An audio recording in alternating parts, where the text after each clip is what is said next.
Hello, and welcome to Real Mindful. This is a place where we speak mindfully about things that matter. And we meet here twice a month to introduce you to some of the teachers, thinkers, writers, and researchers who are engaged in the mindfulness movement. You'll hear all kinds of conversations here about the science of mindfulness, the practice of mindfulness, and the heart of it. I'm Stephanie Domet. I'm the managing editor at Mindful Magazine and mindful.org, and this is Real Mindful.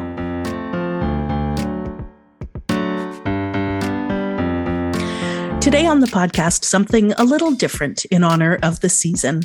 The days are short now and the nights are long where I live. And as the light dwindles, I'm pulled to reflect on the year that was, what I learned, what changed, what I still want to do. And this has been my own personal annual tradition since I was a little kid, totting up the previous year's events in my journal on New Year's Day. This year, I invited some of my colleagues in the art and editorial departments at Mindful to drop by to share some of their favorite and richest moments of mindfulness from 2021. I hope you'll enjoy listening to these conversations as much as we enjoyed having them. And we'll start with my chat with senior editor Kylie Ross and associate art director Spencer Creelman. Hello, both of you. Thank you so much for dropping by. Hi, Stephanie. So I'm curious, as the year draws to a close, I'm a big fan of best of lists because it reminds me about things that happened earlier in the year that I've probably already forgotten about.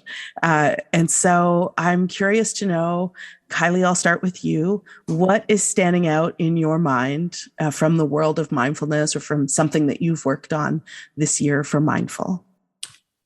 For me, it's the powerful women of the mindfulness movement. It has a little bit of a backstory for me personally because the first one that I ever saw was 2020. It was one of the first issues I got to work on at Mindful when I started. And when I read it and saw the spread, it was kind of this aha moment, like, oh, you work here. And I just got really excited about it. So, in 2021, I had the opportunity to actually participate in it and profile Nancy Bardacke for the Powerful Women of the Mindfulness Movement. And it's just a conversation that stands out for me in the entire year because it's not often that you get to talk to someone about their life's work. Like I started from A to Z with her and we talked for way too long for the length of the profile, but it's a conversation that I'll keep with me, forever.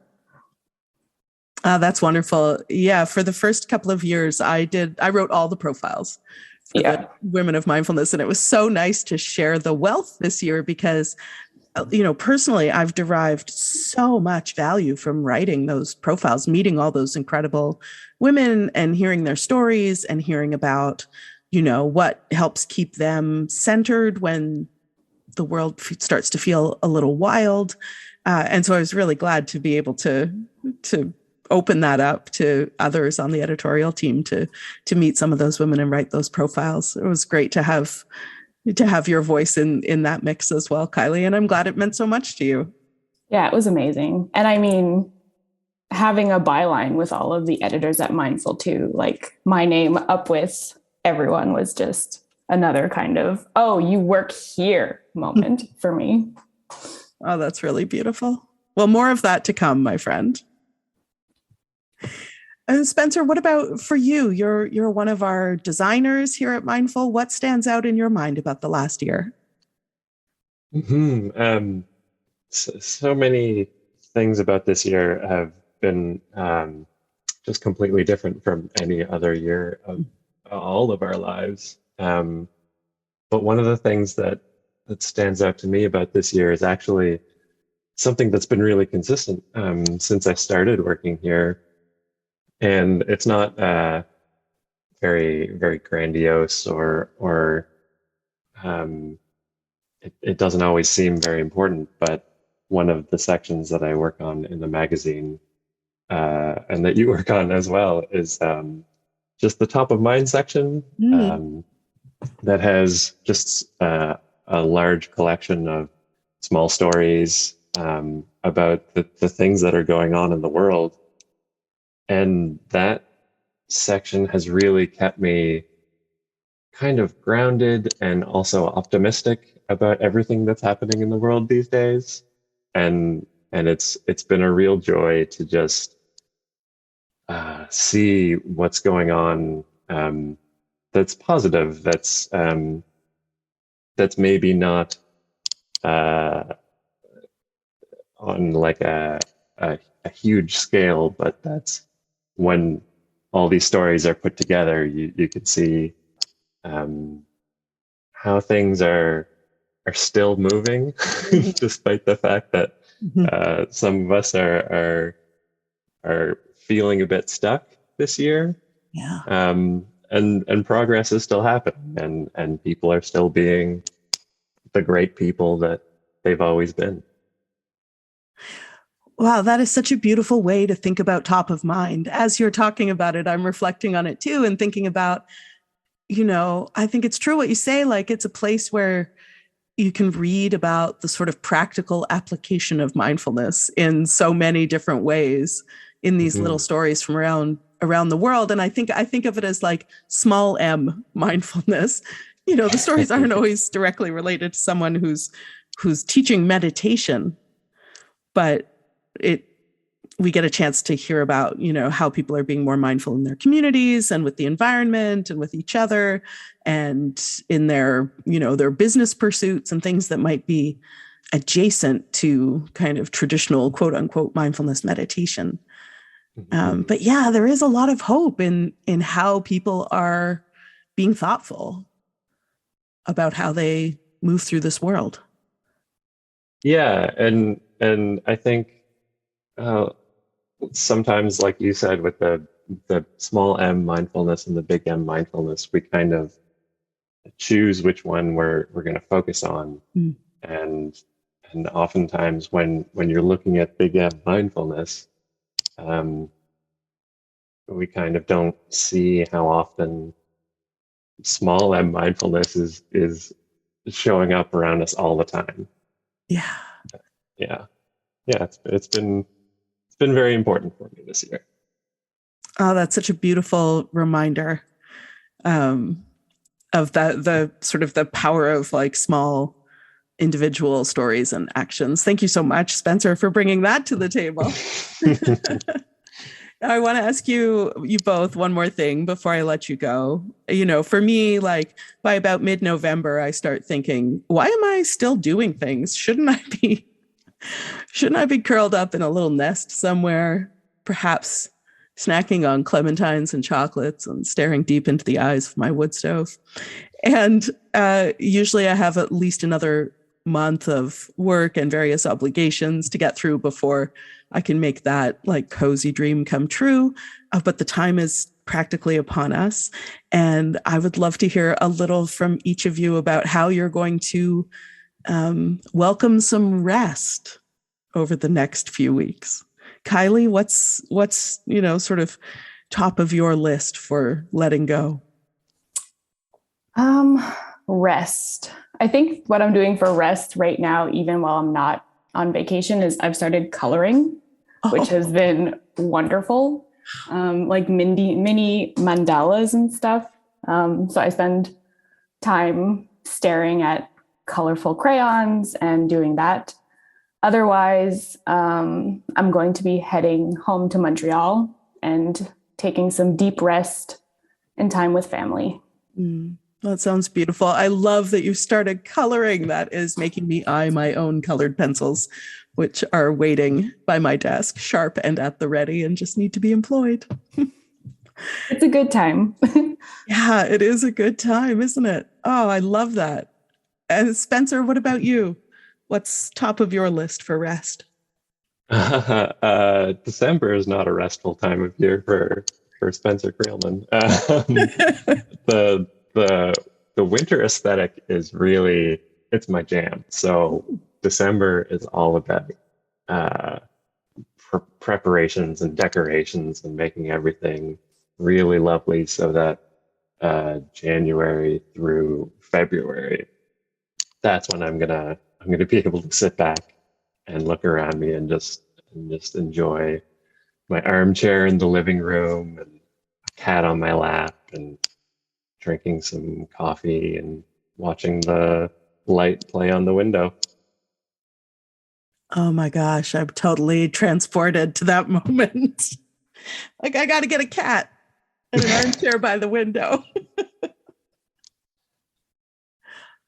Well, for both of you, I hope that the periods of rest that you have on the horizon give you everything that you want. And I'm so grateful to get to work with both of you. And I'm so grateful that you dropped by Real Mindful to chat with me about 2021. Thank you so much. Thanks for having us. My pleasure to work with both of you every day. Oh, yeah. Agreed. We do believe in regular and heartfelt expressions of gratitude at Mindful. It's kind of a practice what you publish aesthetic we've got going on. And it was in full display when senior editor Amber Tucker and junior designer Paige Soller dropped by Real Mindful to talk about their best ofs. Well, hello, Paige, and hello, Amber, and thank you so much for being with me today. Hello. Thanks for having us. Happy to be back. So glad to have you back. I feel like I probably need you guys to drop by the podcast regularly now. This could become a thing for us. I'm down. So I've been inviting folks to drop by today and talk to me about what stands out in their minds from 2021 about mindfulness or the work that we've done at Mindful.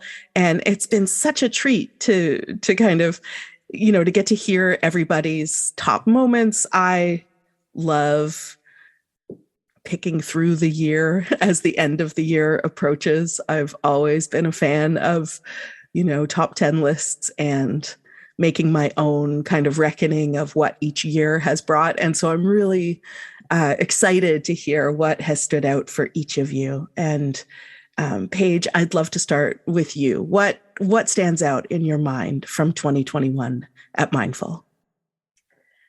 Well, of course, the gratitude journal. How could I not talk about the gratitude journal and gratitude in general? All of the work that we've done in that, to me, has been really special.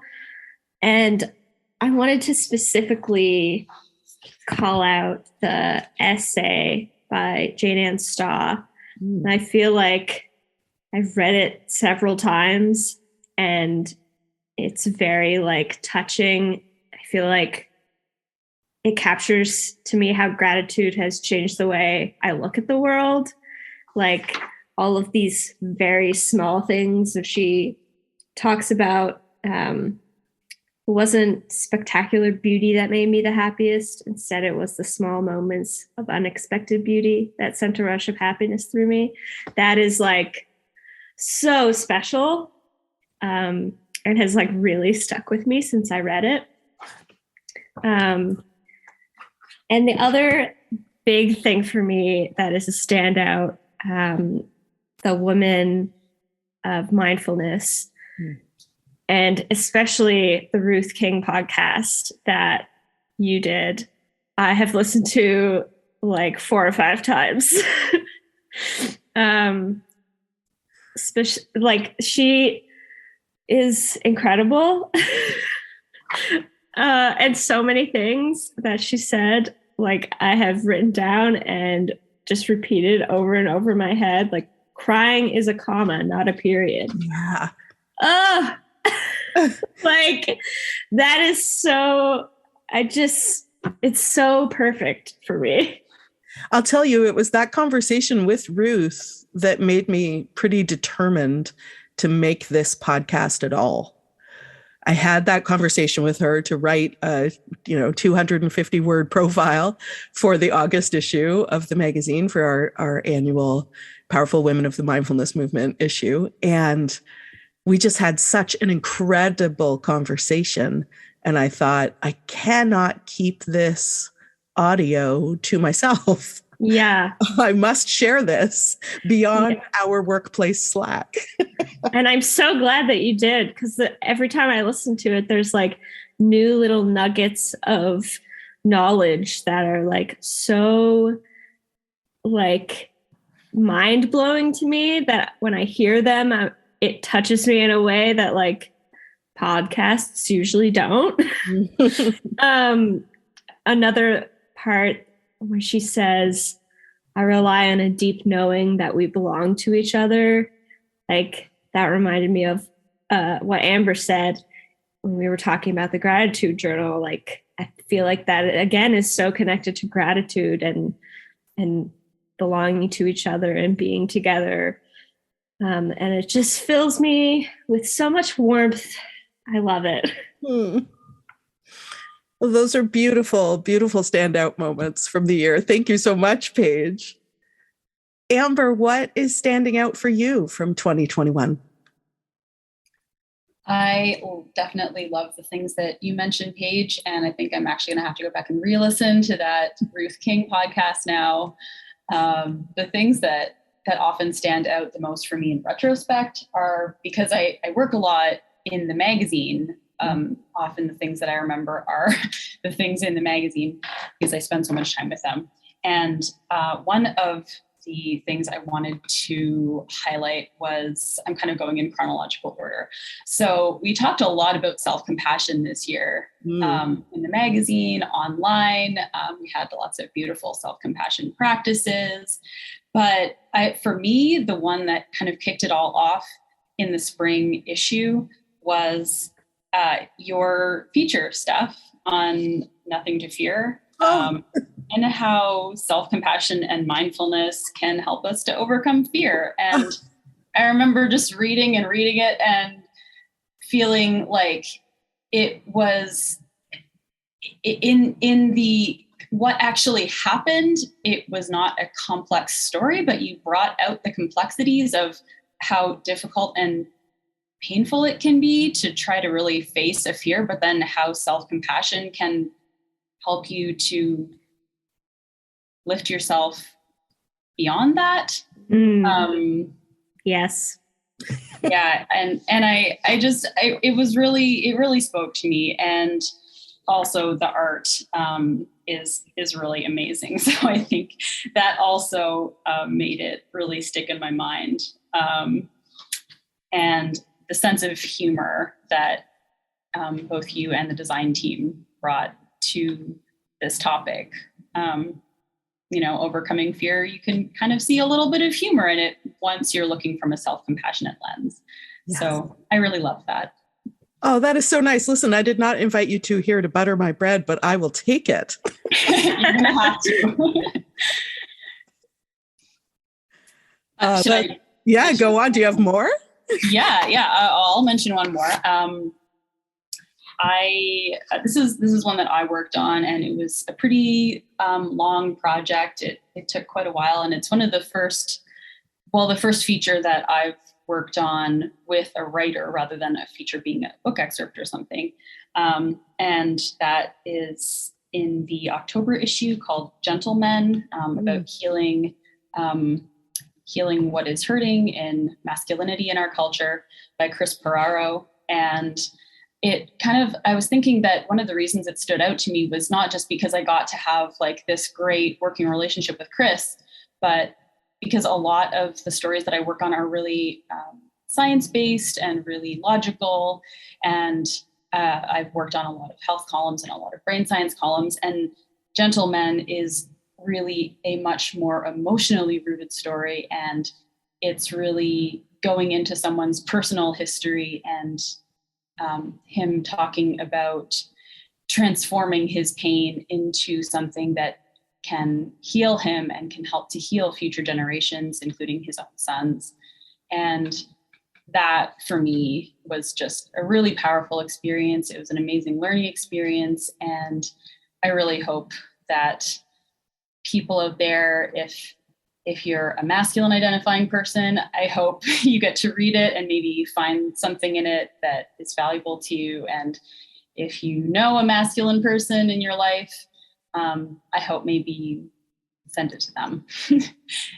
And yeah, that was one of my highlights for sure. Oh, that was such a potent piece of writing and thinking. I'm glad that you you brought that one up. And I really enjoyed the conversation that you had. You had a conversation with the Eds.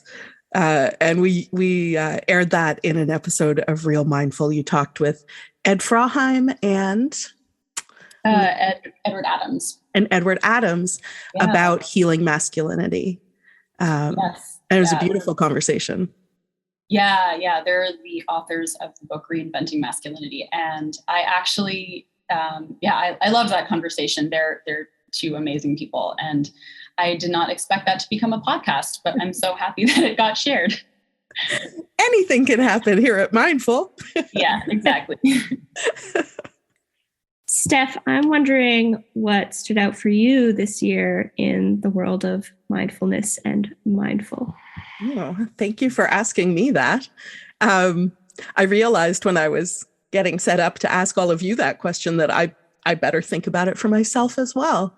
And the one story that has been in my mind all year, this is a piece that was in the magazine, and it's a piece that I had the good fortune to work on, was Brian Welch's excellent and heartbreaking essay about grief.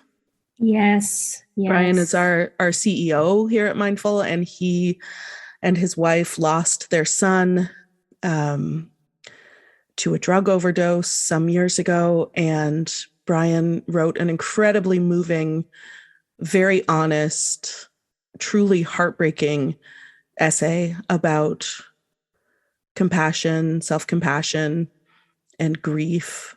And it, as a person who also, my subject also is grief, I am always so grateful when another writer is willing to kind of go into the hard territory of it. And Brian really does that in an admirable and unflinching and really loving way in this essay. And I was really just so thankful to have the opportunity to work with him on it and to put it in front of our audience and to sit with it myself. I think, man, over the last 2 years, there's been a lot of collective and individual grief and grieving, and we're still not really great at that as a society and as a culture. And so when people are willing to kind of bring forward their own pain and their own process, it can be so generative and so generous. And I think that's what's really sticking with me about that piece. It was a beautiful and brave piece of writing. Yeah. Yeah, it was very powerful. And yeah, we're lucky when people, obviously he works here, but we're lucky when people connect in such a personal way. It's a deeply, deeply personal essay. And it's very powerful and meaningful that we were able to share that with more people. Yeah. Yeah, absolutely. The other thing I want to ask you before I let you go, as we sort of cruise into the end of the year and the beginning of winter here in our hemisphere, the light is dwindling. And for me, I just want to get next to my wood stove and take my hands off the wheel. And I wonder, for you, Paige, what is rest going to look like as we sidle into the end of the year? What kind of rest are you anticipating and looking forward to? Ooh, what a beautiful question. It fills me with excitement. I can't wait to rest. And I'm grateful to be able to have the chance to rest. I think rest for me will look like napping on the couch, to be more literal, but also connecting more with myself in a creative way outside of work. I feel like that's really important for me. Brings a lot of brings a lot of rest to me to be able to sit on my couch and just make something because I want to make it that's not attached to anything. Like really brings me back to my center. I also want to do a lot of reading of very like soft, compassionate, kind books. I feel like throughout the year, I read a lot of like intense thrillers. That is just my poison of novels to keep my attention span going, you know. But I really want to take the time to read some more kind and personal novels and books, and more poetry as well. Poetry is like so soothing for the soul. Your version of rest sounds extremely appealing. You might find me at the other end of your couch if you're not careful. Also, my like version of rest a lot of the time is like being productive in a different way. Like I need to, this phrase is kind of silly. I need to like work harder at resting. That resonates for me as well. We're similar in that way. It's like, you can just stop. You don't have to be productive to allow yourself to rest. You can just rest, whatever that looks like. Yeah, an important message to share. What about you, Amber? What will rest look like for you this season? Well, I realized that I haven't really thought about that yet. I've just been looking forward to it without really thinking about what it'll look like. But one thing will definitely be spending time with my family. For Christmas, they live in different provinces, so I'm really excited to see them again after quite a while. I'm also looking at the gratitude journal on my desk, and I want to spend some time just enjoying that from the side of the reader and writer. So definitely going to be curling up with some hot cocoa and soy whip and doing some coloring and writing in there. Yes. Yeah. And I don't know. I mean, meditating, baking, definitely some holiday baking going to happen. Probably a little bit of sugar overload, but you know what? Sometimes that is what helps your body to relax. Yep. That is what I believe, at least. So I'm going to go for it. Rest through cookies. I can get behind that. Oh, absolutely. Yes. Exactly. And then some healthy food after to balance it out, because you have all the time in the world to cook and bake. It'll be great. Right. Well, that all sounds beautiful. And I hope that you both get exactly what you need out of the coming rest period. And I'm so grateful that you dropped by to chat with me today. Thank you so much. Thank you. Thank you, Steph and Paige. Love you both. If you're not eating cookies, are you even resting? And other questions we ask ourselves here this time of year at Mindful. Well, the final pair of guests who dropped by the podcast studio, and you know, I'm starting to feel a bit like Ebenezer Scrooge here with these 3 pairs of guests dropping by. I will try not to read too much into that. And I was pleased to have a visit from Associate Editor Ava Whitney Coulter and Editor-in-Chief Heather Herlock. Hello, Ava. Hello, Heather. Thank you so much for joining me. Hi, Steph. Hi, Steph. Hi, Ava. Thanks for having me. Yeah, me too. Such a pleasure to be here together on the podcast. This is a kind of a rare opportunity to hang out in this way and talk about the world that we move in, the mindfulness world. And what I've been asking all our friends and colleagues as they drop by the podcast studio today is just to reflect on 2021 and think about, you know, something that stands out in your mind from the world of mindfulness. So, Ava, I'd love to start with you. What is coming to mind for you when you reflect on 2021? Sure.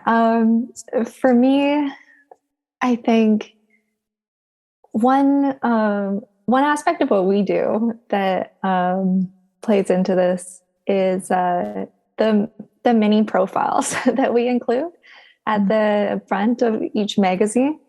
For me, thinking back on 2021, and it's partly because I've worked a fair amount on those profiles, are all of the people included there who are kind of just, sort of making new waves in the world of mindfulness. And I feel so lucky we got a chance to talk to some of them about what they're doing. Yeah, that is incredible work to get to do. That used to be my gig, was doing the mini profiles. And it is this kind of amazing opportunity to tune into somebody's life and hear about how mindfulness is showing up for them and what they're making out of it and how they're, making change perhaps in their community, whatever their community might be. Yeah, absolutely. And getting to know the people who might not necessarily be like big players or like well-known names in the mindfulness space right now, or when we talk to them or whatever. Some of them absolutely are. Like, I feel like I see Sarah King's name in every mindfulness event that's happening right now. But it's a fun way to get to sort of branch out and explore and talk to more people. Always a pleasure. And Heather, what about for you? What's standing out in your mind about the world of mindfulness in 2021? Well, first, I want to just talk a little bit about these mini profiles, because I just got off the phone with someone who I absolutely want to put in that mini profile spot. And I get so excited every time I have those conversations with people when I know, oh my gosh, this is a mini profile. This is someone we get to share their amazing story in that spot, Ava. So I also really just appreciate that spot in the magazine and the work that you do and stuff that you've done in the past to help, share the stories of these people out there doing this amazing heart work. In our little bubble of a world, they're superstars, and sometimes we catch them right before anyone really knows about them. And then we get to help shine a light on the amazing work that we know is being done out there. So I love that that's also something that you appreciate, Ava. Yeah, totally. And I feel like what's another thing that's kind of exciting about it too is it's often the beginning of a new relationship with somebody cool that we get to continue working with. But yeah. Yes. They pack a punch, those little 300 They really profiles. do. Yep. So for me, 2021, I was thinking about this before I hopped on this call. And, the thing that really kept coming to mind was the sort of reframing of rest. Oh. And I think it was Rashid Hughes who we profiled his rest practice back in February of 2021, early on in the year. And it just hit me so hard, through the pandemic and the early days of the pandemic. We were all showing up for each other and trying to find ways to keep going, and part of the beauty of mindfulness is always that, yes, keep going and know when you need to pause and find a place where you feel held, where you can recover, where you can listen to your inner knowing. And if you don't have access to it because you've been going and going and going for so long, and maybe you feel a little like fumes, really taking the time for yourself to rest and what that means for different people. And so I feel like for me, 2021 was really a lot of people giving themselves permission to rest, whether it's even this great resignation that's going on. And I'm so excited about what might be on the other side of that for people and for us as a culture. And I hope that the little ways that we are helping highlight the importance of rest can reverberate, and more and more people can pause, take a breath, and see what's there for them. What we are so busy all the time, I've read articles about how even during the pandemic, our productivity levels are through the roof. Less people are working. We're producing more. So you think about that, what is that doing to each of us? A lot of us are still working from home. And then there are people who can't work from home and are in situations where there's decreased workforce around them. And so they're being called to work even more hours. Both sides of the spectrum, there's an intensity to them that if you aren't giving yourself a moment to kind of breathe and pause and acknowledge where you are, you can really get overrun by it quickly. So I appreciate Rashid out there and his practice and his call to rest. And so I'm taking that with me into 2022 as well, because I feel like I haven't quite done enough of it myself. But yeah, that's, for me, that was a really important part of the mindfulness world in 2021. I'm so glad you brought that up, Heather, because I was musing about this earlier with Kylie and Spencer when they dropped by. Because for me, from about mid-November on, I really, really want to take my hands off the wheel in every way, and just let the year wind down, let the light dwindle, and like honor that by also winding down my own activity. And there's a beautiful little illustration making the rounds on social media of like a beautiful fox and some hand-lettered words that are a reminder that, you are also an animal. And as the light dies, like, you want to rest more, you want to sleep, you want to take it easier. And so I've been asking everyone who drops by what they're looking forward to, what kind of rest they're looking forward to as 2021, comes to a close. And so I really appreciate this invitation to think about it, especially through the lens that Rashid uses, which is beautiful. And I wonder, Heather, like, how in these next few weeks are you going to be able to take some rest, or what's going to feel restful for you? That's a great question. I mean, as a caretaker of an aging parent, I feel like for me, rest is in moments, just moments. And it's a cup of tea, by the fire pit that we have out in our backyard in evenings with my husband. Sometimes my kids will come out and join us and roast some marshmallows. Sometimes a friend will stop by and we'll have a social distance around the fire hang. And I just find those moments the most restorative, for sure. I hope you get so many of those in the next few weeks. Thank you. Ava, what about you? What moments of rest are you anticipating in the next little bit? Yeah, I love this question. And also, Heather, I have to say that your fireside hangouts sound so amazing. I hope we get to have one together, Ava. Yeah, me too. That sounds so perfect. For me, when I'm thinking about rest around this time of year, at least something that's been on my mind lately is kind of rest in the sense of being honest with myself about what I actually need or what I actually want right now. Because I've been just finding myself always turning when I have a moment.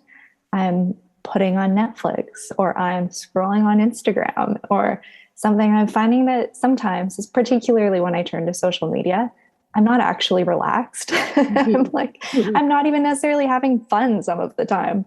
And so I've been trying and kind of have an intention for this, for the holidays coming up, that I want to just sort of do more sort of turning inward and thinking about what I really want, which oftentimes it's kind of just like a moment of silence where my attention isn't actually on anything in particular, or something that moves slower, like a book or something like that. So for me, that's I'm aiming to make a little bit more space for that. I hope you find that space with ease, Ava. Thank you. What about you, Steph? Rest-wise? Yeah. For me, I am looking forward after the kind of like the bustle of things in December, and I really like the festive stuff. So I do a lot of it, but then being able to just be by the fire. Fire is such a theme in these restful moments for some of us, but we have a wood stove, which is one of my best friends, along with my other best friend, my imagination.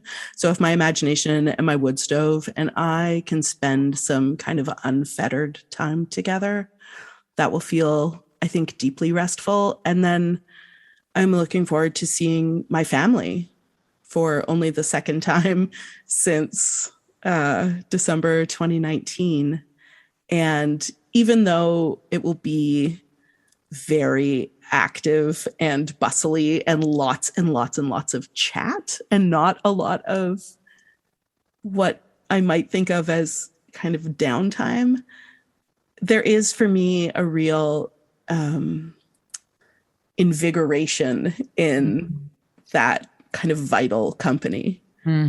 Like the noise of the younger generation, my nieces and my nephew, finding out what's really going on with them, and just being with my siblings who are, who know me so well, and my mom and my sister-in-law and my spouse, just having all of us together and not worrying about those who I can't see, being able to see them all. Yes. I think that's going to feel like real rest for me this year. That's beautiful, Steph. I'm so looking forward to it. I'm so excited for you to have that time. That's so lovely. Well, it makes me want to be part of your family. I want to come anytime. Be part of your family. You are part of my family. And I know that if I could clap eyes on both of you, I would just rest deeply. Thank you so much for dropping by to talk about this with me. Thank you, Steph. This has been so fun. And thank you, Heather. Oh, thank you both. Really, I enjoy this time getting to hang out and talk with you. And I wish we had more of it. We need to do it when we don't have to record a podcast. So it's wonderful. Thank you, Steph. I hope you enjoyed this look back through some of our favorite mindful moments of 2021. On behalf of everyone here at Mindful, all the best to you and yours. We'll be back in 2022 with more Real Mindful. Till then, may your rest be deep and may the light find you.